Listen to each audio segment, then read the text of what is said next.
اعوذ باللہ من الشیطان الرجیم بسم اللہ الرحمن الرحیم۔ دوسری مثال، او کصیب من السماء فیہ ظلمات ورعد، یا پھر ان کی مثال ایسی ہے کہ آسمان سے بادلوں سے می برس رہا ہو، بڑی تیز بارش ہو رہی ہو، فیہ ظلمات ورعد وبرق، اور اس بارش کے موسم کے اندر اندھیرا بھی چھایا ہوا ہو کالے بادلوں کی وجہ سے، اور گرج بھی ہو اور بجلی بھی چمک رہی ہو، یعنی ایک طوفانی موسم ہو۔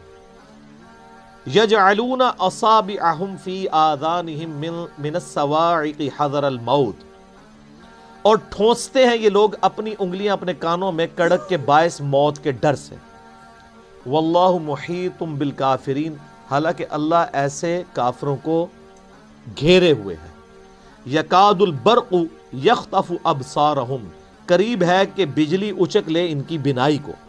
کلما اضاء لہم مشوا فیہ، جب کبھی وہ بجلی چمکتی ہے تو اس بجلی کی چمک کی وجہ سے وہ روشنی جو آتی ہے اس روشنی میں چلنا شروع کر دیتے ہیں، کیونکہ گپ اندھیرا ہے کالے بادلوں کی وجہ سے، دن کے وقت بھی ہو جاتا ہے رات کے وقت بھی، اس روشنی کے سے تھوڑا سا راستہ نظر آتا ہے تو چلنا شروع کرتے ہیں۔ وَإِذَا أَظْلَمَ، اور جب وہ اس پہ اندھیرا چاہتا ہے، علیہم، اس پر، ان پر، قاموا، تو کھڑے ہو جاتے ہیں۔ وَلَوْ شَاءَ اللَّهُ لَذَهَبَ بِسَمْعِهِمْ وَأَبْصَارِهِمْ، اور اگر اللہ چاہتا تو ان کی سماعت بھی لے جاتا اور ان کی بصارت بھی، کانوں اور آنکھوں سے انہیں محروم کر دیتا۔ ان اللہ علی کل شیء قدیر، بے شک اللہ تعالی ہر چیز کے اوپر قدرت رکھتا ہے۔ یہ بڑی امپورٹنٹ مثال ہے۔ اللہ تعالیٰ نے مثال دی ہے کہ منافقین جو ہے نا وہ دین پہ کنارے کنارے چلتے ہیں۔ سورہ حج میں بھی آیت ہے کہ یہ کنارے کنارے چلتے ہیں، جس طرح آج کل مسلمانوں کی اکثریت ہے۔ اگر کوئی نوجوان بچہ دین کے اوپر چلنا شروع کرتا ہے، وہ کہتے ہیں یار کیا تو نے جوانی میں روگ لگا لیا، داڑھی رکھنی کو ضروری ہے، بس اپنی چپ کر کے نماز پڑھو۔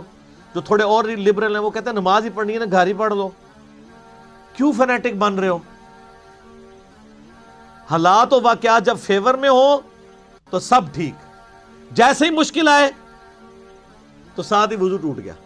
تو منافقین کے بارے میں بھی اللہ تعالیٰ ہمارے ان کی مثال ایسی ہے کہ یہ اللہ تعالیٰ کی طرف سے می برس رہا ہے، اللہ کی رحمت کا، نبی الاسلام کی موجودگی ہے، اللہ کی طرف سے وحی آسمان سے نازل ہو رہی ہے، لیکن یہ وحی خالی وحی نہیں آ رہی ہے، اس کے ساتھ پھر جہاد کی اور قتال کی تکلیفیں بھی جڑی ہوئی ہیں، معاشرے کی جو پابندیاں وہ بھی جڑی ہوئی ہیں، باپ کو بیٹے سے الگ ہونا پڑے گا، بھائی کو بھائی سے الگ ہونا پڑے گا۔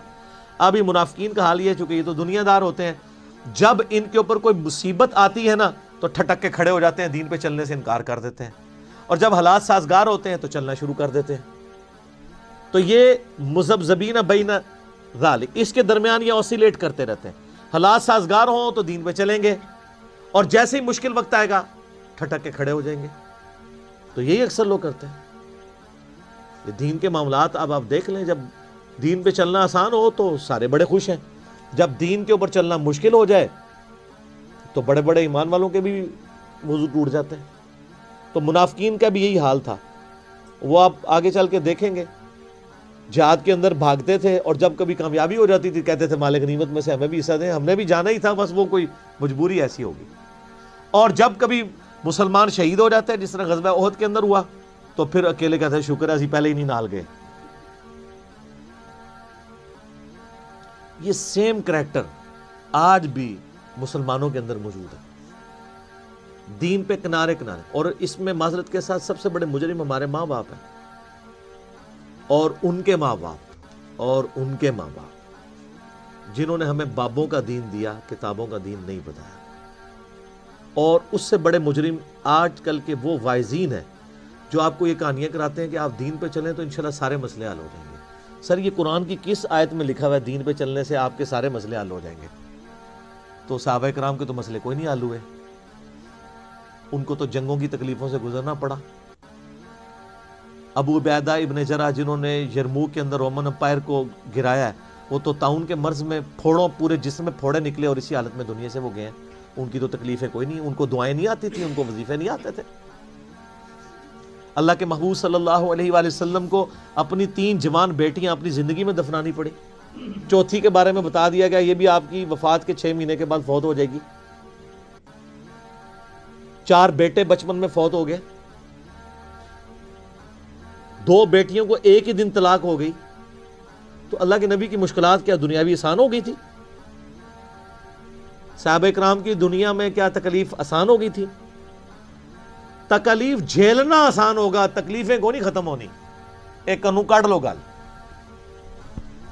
وہ آسان اس لیے ہو جائے گا ان اللہ مع الصابرین، اللہ آپ کو صبر کی توفیق دے دے. بس تکلیفیں دور کوئی نہیں ہونی. یہ آپ کو کہانیاں کرا رہے ہیں لوگ، پھر لوگ جہاں رابطہ کرتے ہیں وہ جی جناب جب سے دین پہ چلے ہیں کاروبار خراب ہو گیا، تو ہمیں تو بتایا گیا تھا کاروبار چمکے گا، کہانی کرائی گئی تھی.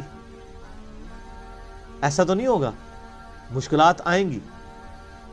جامعہ ترمذی میں ابو داؤد میں حدیث ہے کہ سب سے زیادہ تکلیفیں اللہ تعالیٰ کی طرف سے پیغمبروں پہ آتی ہیں، اس کے بعد ان پہ آتی ہیں جو ان کے بعد سب سے بڑھ کے اللہ کو محبوب ہوتے ہیں، اور اس کے بعد ان پہ آتی ہیں جو ان کے بعد سب سے بڑھ کر اللہ کو محبوب ہوتے ہیں.